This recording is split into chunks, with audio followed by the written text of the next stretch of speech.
Could one tactical misstep cost Manchester United their FA Cup dreams? As the reigning champions prepare to face Arsenal, one decision by Ruben Amorim could define the entire match.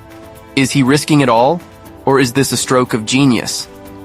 Let's break it all down and find out if this gamble will pay off, or if it could spell disaster. Ruben Amorim will take charge of his very first FA Cup tie on Sunday as Manchester United travel to the Emirates Stadium. The pressure is on Ruben Amorim, who's made some bold calls that could either elevate us to the next round or knock us out of the competition. We'll analyze his tactics, team selection, and why some decisions have raised eyebrows. Stick around to hear why this game is so much more than just another fixture. It's about redemption, strategy, and legacy. First, let's talk about the challenge ahead. Arsenal are no strangers to the FA Cup. They've lifted it 14 times, more than any other team. And even though they've had injuries to players like Bukayo Saka, this squad is still packed with quality and a strong home record. On the other hand, United are coming off a mixed-run recent results against Liverpool, and City showed promise but highlighted some glaring weaknesses. Can Amorim find the balance, or are we walking into a trap? Following an impressive display away at Liverpool last weekend, Manchester United are preparing for another tough match as they look to pile further pain onto Arsenal. Ruben Amorim had the team fighting as a unit at Anfield as United, and Liverpool drew 2-2. But there were glimpses of what fans can look forward to in the future as the Portuguese coach tries to implement his preferred style of football into the team.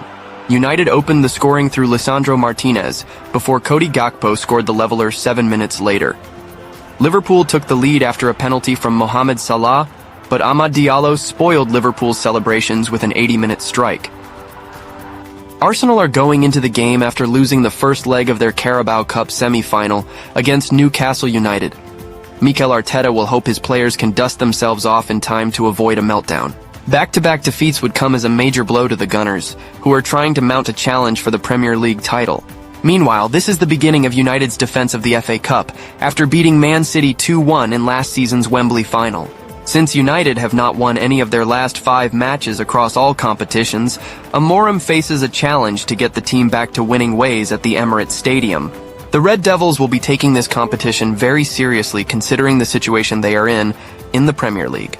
It is important for the Red Devils to find a way to be relevant in at least the cup competitions this season, which could give them an easier route to secure European football for the next campaign despite their standing in the league.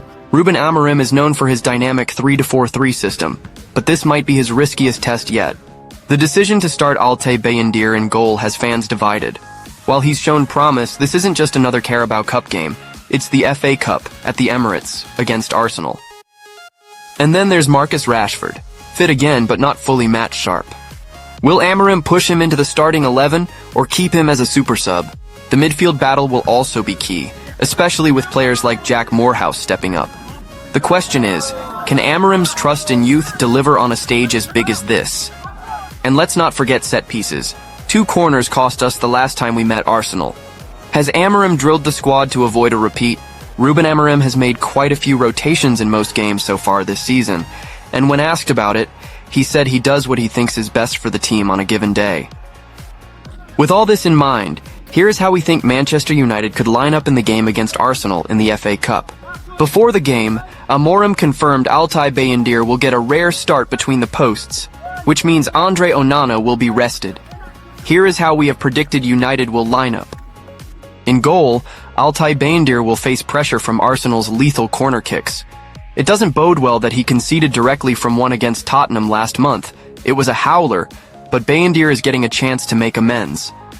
Amorim is giving the Turkey international a chance to regain confidence. In defense, we have Matthijs de Ligt. After overcommitting himself with a sliding tackle for Gakpo's goal last weekend, Matthijs de Ligt will be aiming to set the record straight with a strong performance against Arsenal. Harry Maguire should start next to Delight. Strong defensively whenever called upon, but Harry Maguire will be gutted he squandered his chance to win the game against Liverpool. We can expect him to take the central center-back role against the Gunners. On the left, Lisandro Martinez is slowly getting back to his best. It is intriguing to see how he performs against Arsenal's corner kicks. Noussair Mazraoui should start on the right. Not an out-and-out wing-back by any means, but Noussair Mazraoui has been one of United's most consistent performers this season.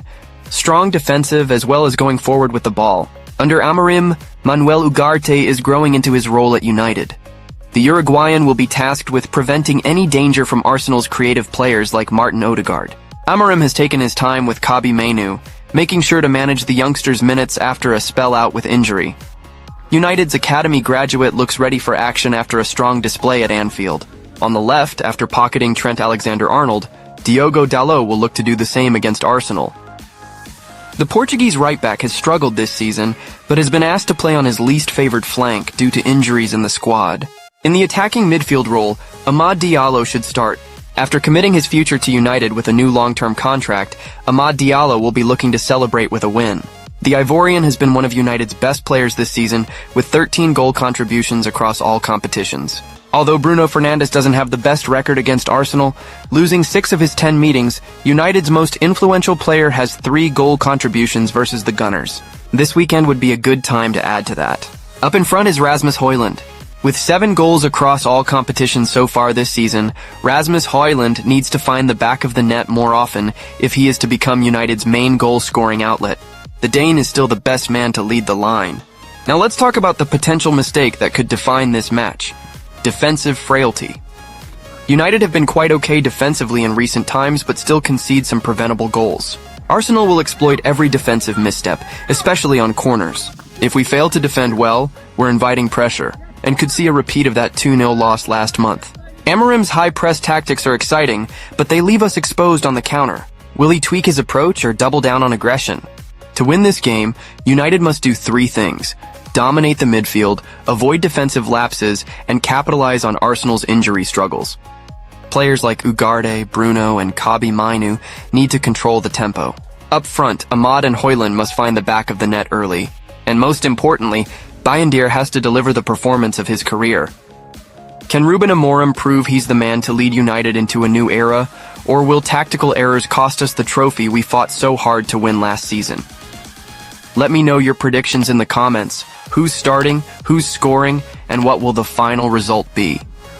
Don't forget to like, subscribe, and hit the bell icon to stay updated on all things Manchester United.